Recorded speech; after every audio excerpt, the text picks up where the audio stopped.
Nuestro invitado de esta noche ha emprendido un viaje a la libertad económica y no sabemos si es a día de hoy un viaje de vuelta. Es economista y gestor de fondos de inversión, licenciado en Ciencias Empresariales por la Universidad de Madrid, posee el título de analista financiero internacional y posgrado por la Universidad de Navarra. Probablemente le hayan leído en El Confidencial o en el The Wall Street Journal, o haya podido escucharle en la conferencia organizada por el think tank Civismo. ¿Qué reforma fiscal planteará definitivamente el gobierno? ¿Cumplirá España con el déficit? ¿Bajarán realmente los impuestos? Esta noche nos sentamos cara a cara con el experto en economía, Daniel Lacalle.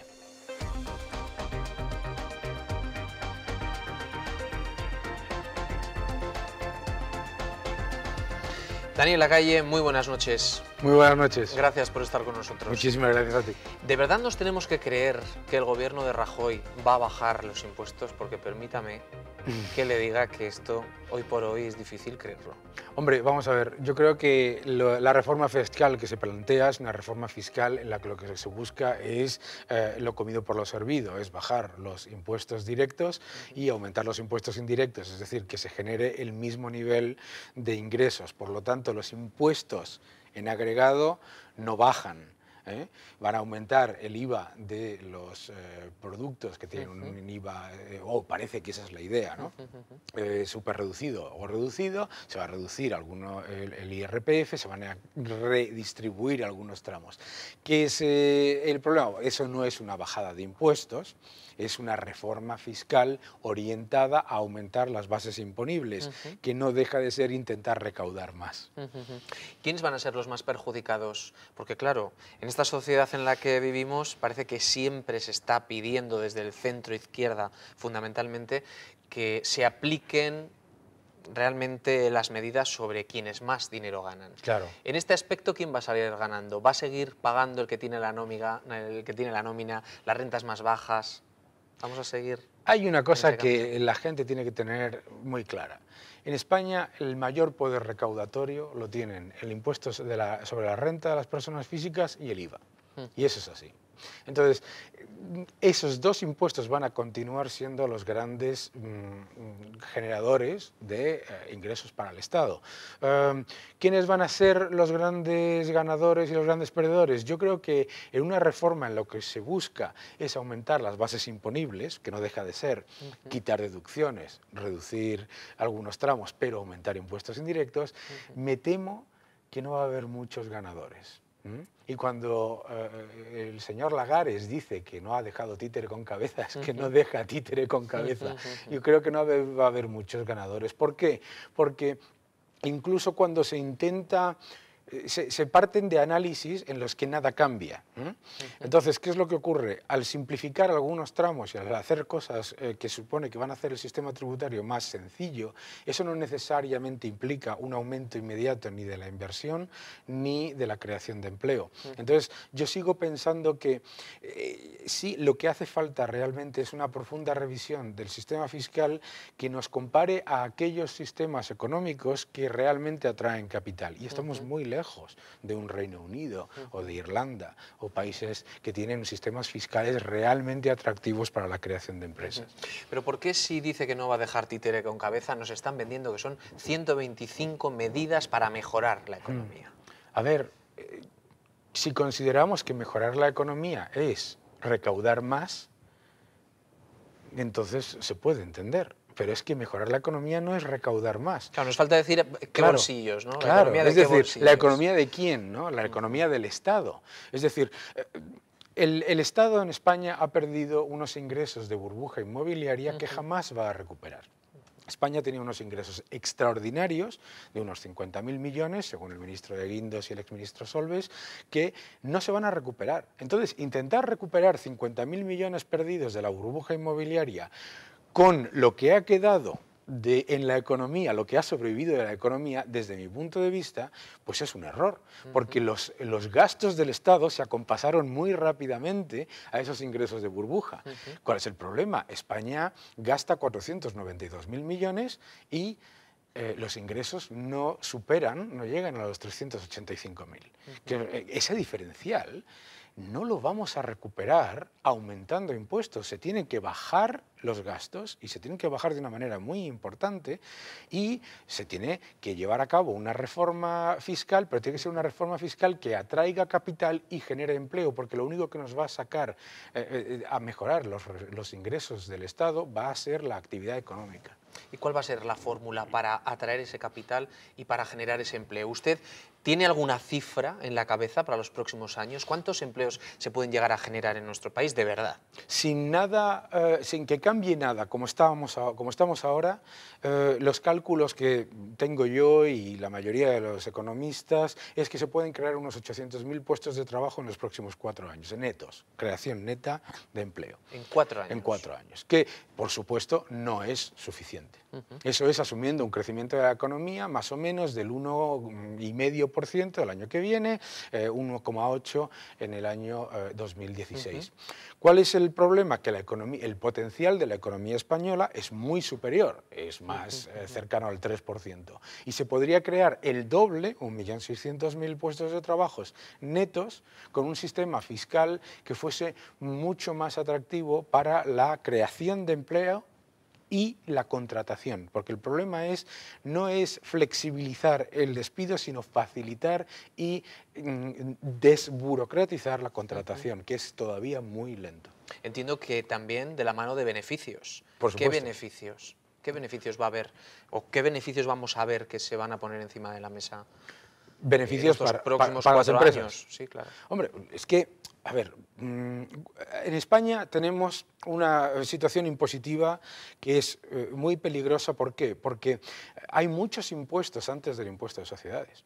Hay impuestos verdes, hay muchas cosas a las que se les pone el término verde y que no tienen nada de verde como impuestos. Hay muchos impuestos locales, regionales, etcétera, y una maraña absolutamente dispar entre distintas comunidades autónomas, entre distintas incluso municipios y localidades. ¿Qué es lo que ocurre?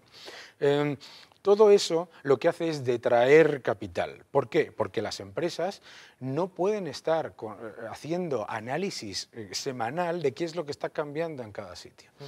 Segundo, los beneficios fiscales fundamentalmente están orientados a la internacionalización de las empresas. Y eso, hasta el momento, es algo que ha estado cercano exclusivamente a las grandes empresas.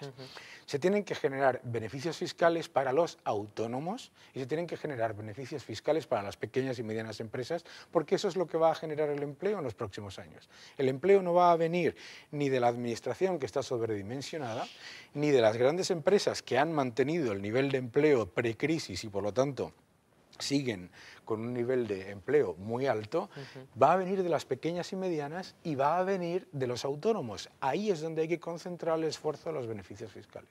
¿Y qué margen tiene España? ¿Seguimos encorsetados dentro de la Unión Europea tanto como lo hemos visto en los 2 últimos años? ¿Eso es real? ¿La regulación impuesta por la Unión Europea, por Alemania, por Angela Merkel, nos va a dejar margen de maniobra para poder gestionar como pensamos que hay que hacerlo? Hombre, no es que sea real, es que existen ejemplos en toda la Unión Europea. Yo cuando vengo a España y me comentan, es que esto lo exige la Unión Europea, digo, ¿dónde lo pone? ¿Dónde lo pone? Por favor, que me lo digan. Porque alguien me tiene que explicar por qué Italia no lo hace o por qué Irlanda no lo hace, que están en la Unión Europea igual y uno de ellos rescatado. No es correcto ese concepto. Lo que hace la Unión Europea es dar recomendaciones.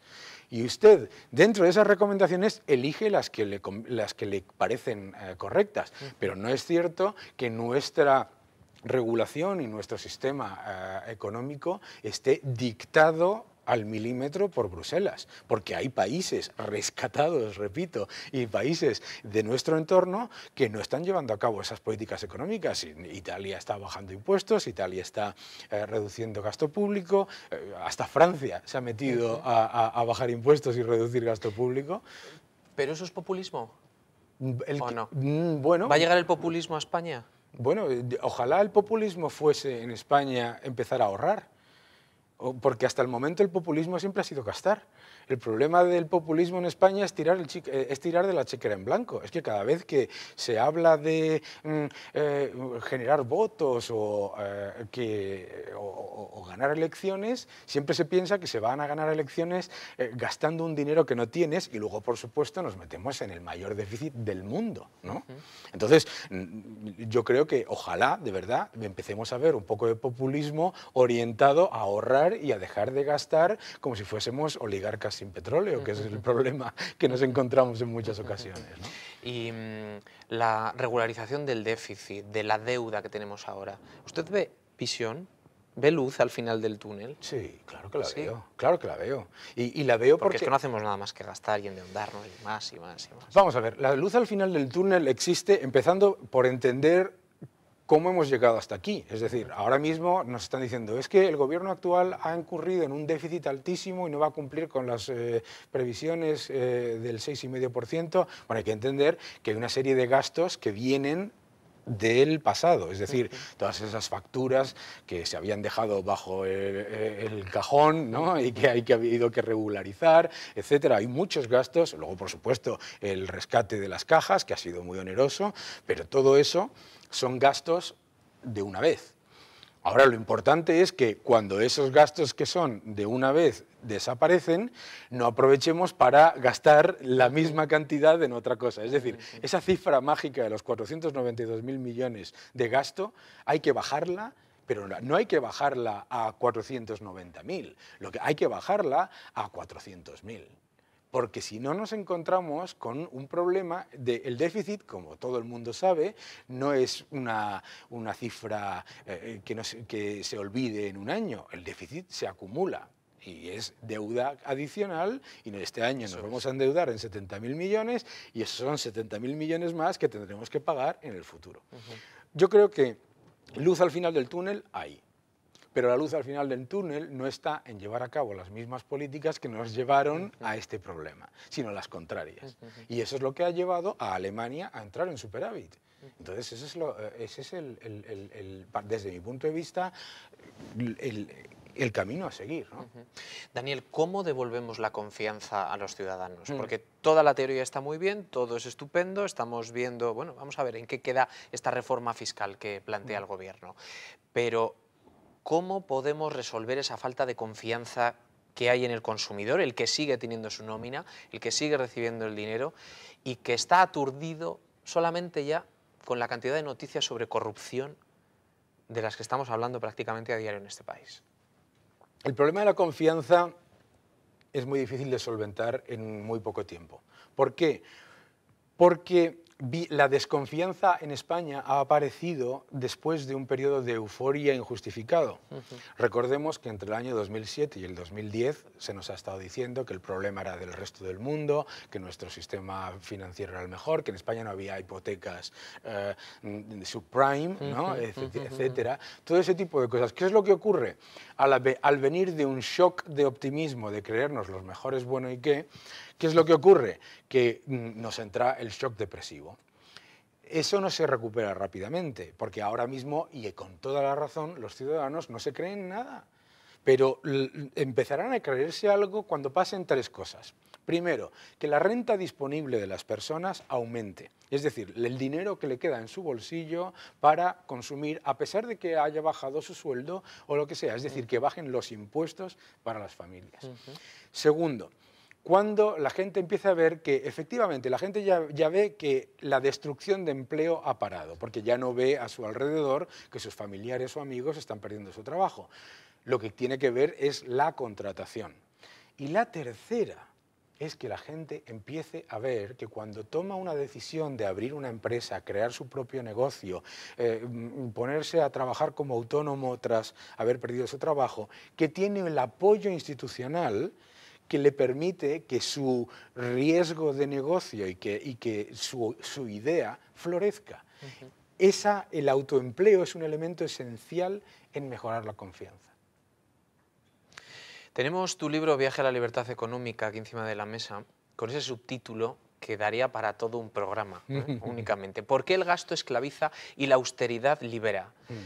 Claro, puede haber mucha gente que diga, la Austeridad. Si Claro. llegamos ya de austeridad hasta aquí, la austeridad lo único que nos está haciendo es secar el terreno, ¿no? Claro. ¿Quién va a plantar luego? Claro. Vamos a ver, primero, ¿por qué tenemos un concepto equivocado de austeridad?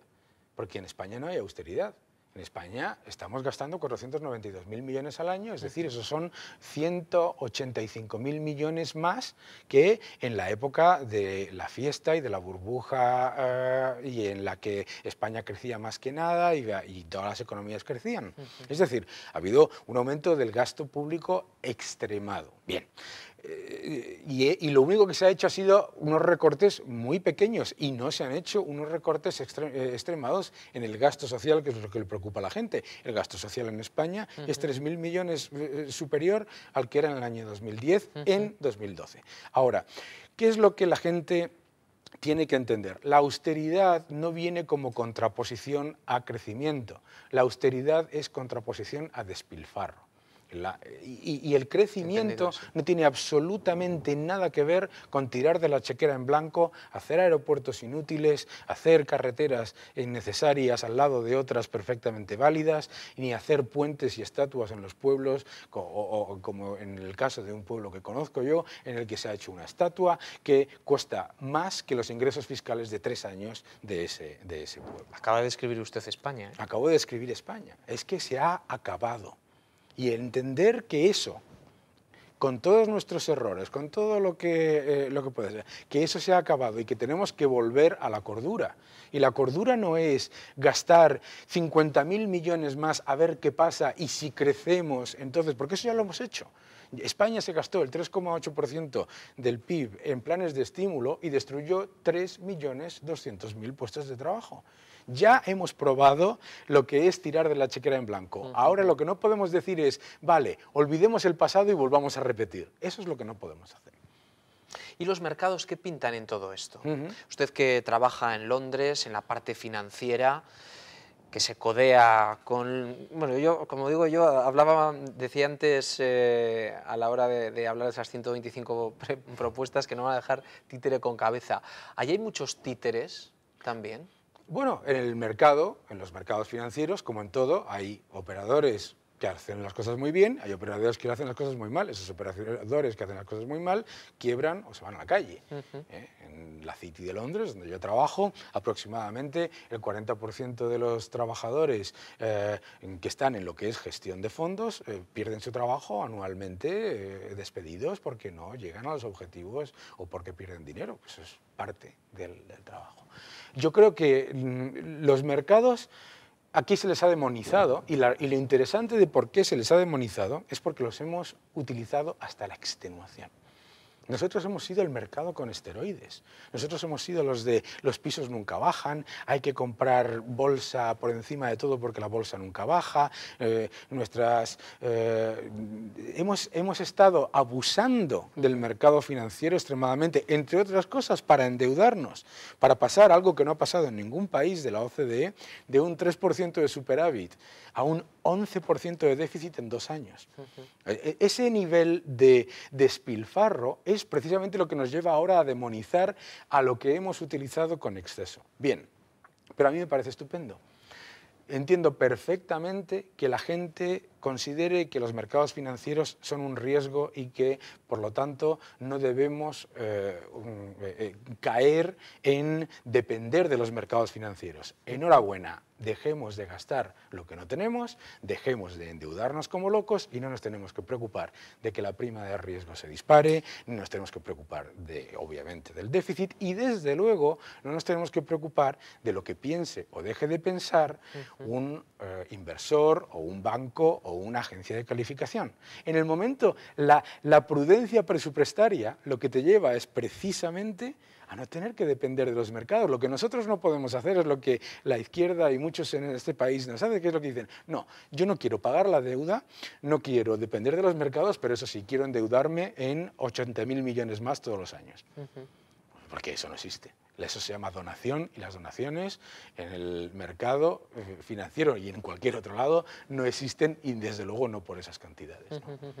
Se nos sigue viendo en Londres como esa parte de la Europa más occidental no sé si llamarlo retrasado, ellos nos llamaban los pigs, ¿no? Sí. Como los cerditos, ¿no? Portugal, Italia, España también estaba ahí. ¿Seguimos estando en ese apartado? ¿Cómo se nos ve? ¿Cómo ven a un español allí? Claro. Vamos, yo creo que en Londres a España nunca se la ha visto de ninguna otra manera que como una oportunidad, jamás.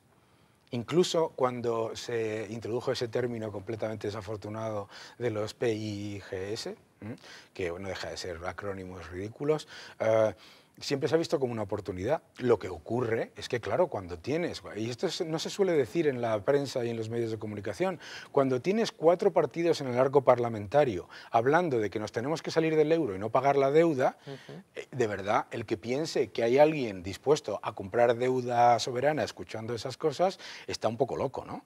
Porque, claro, ese concepto de que los mercados nos atacan, el concepto es muy curioso cuando es vender un riesgo. Bien, yo creo que siempre se ha visto España como una oportunidad. Lo que pasa es que España es un país en el que siempre que se analiza hay tantas oportunidades positivas como riesgos negativos de que las cosas, de que se vuelva a cometer los mismos errores del pasado. Entonces, lo importante es, ahora en el que la balanza está más orientada hacia las oportunidades que hacia el riesgo, aprovecharlo y no volver a caer en los mismos errores del año 2009. ¿Y cómo ve a nuestro gobierno? ¿Cómo ve usted al presidente del gobierno, Mariano Rajoy? ¿Está bien rodeado? ¿Está bien asesorado? ¿Le dice la gente la verdad? Yo creo que el gobierno está tomando una apuesta, que es la apuesta de la recuperación económica. A mí me parece bien como apuesta. Yo creo que la apuesta de la recuperación económica tiene un riesgo. Cuando se pone encima de la mesa hacia los medios de comunicación y la ciudadanía que las medidas duras que has tomado vienen exigidas por Bruselas, los efectos positivos no te los dan a ti como éxito y los efectos negativos sí te los ponen como responsabilidad. Entonces, para mí, la gran oportunidad perdida de este gobierno ha sido precisamente poner en marcha esos ajustes y esas bajadas de impuestos que son los que nos pueden sacar precisamente de la comparación con esos otros países con dificultades para la próxima vez en la que tengamos un shock de deuda que les garantizo que vendrá en algún momento. Entonces, ¿qué es lo que a mí me parece que ha habido una oportunidad perdida? La de ser más agresivos en cumplir el programa, porque el programa estaba bien orientado porque el problema estaba bien identificado. El problema era y es el gasto. El problema no son los ingresos. No se puede intentar recuperar ingresos de burbuja inmobiliaria con lo que ha sobrevivido de la crisis.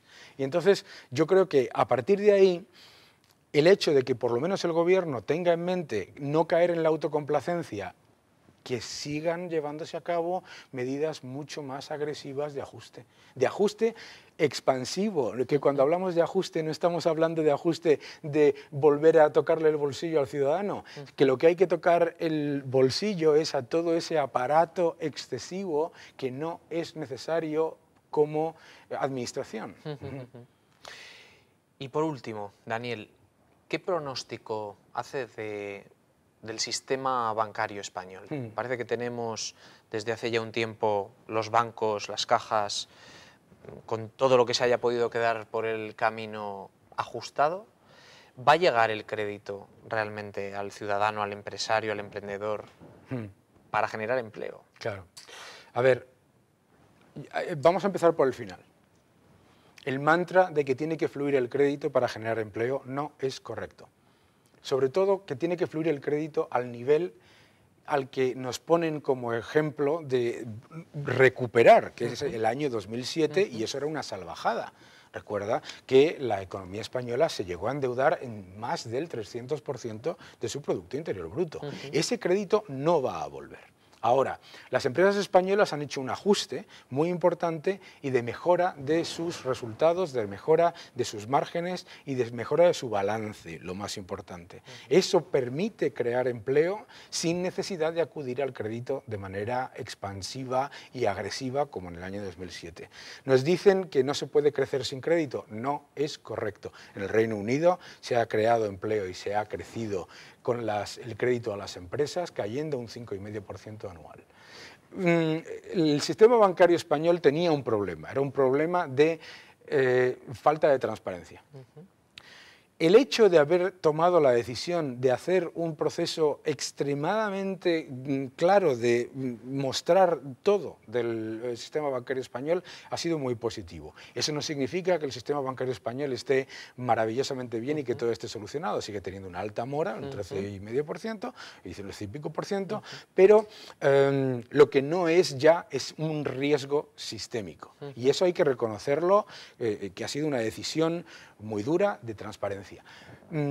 Pero no podemos esperar que el crédito vuelva a esos niveles. El crédito está ya creciendo y lo vamos a continuar ver creciendo, pero no vamos a ver lo que teníamos antes. Y eso no es negativo en cualquier caso.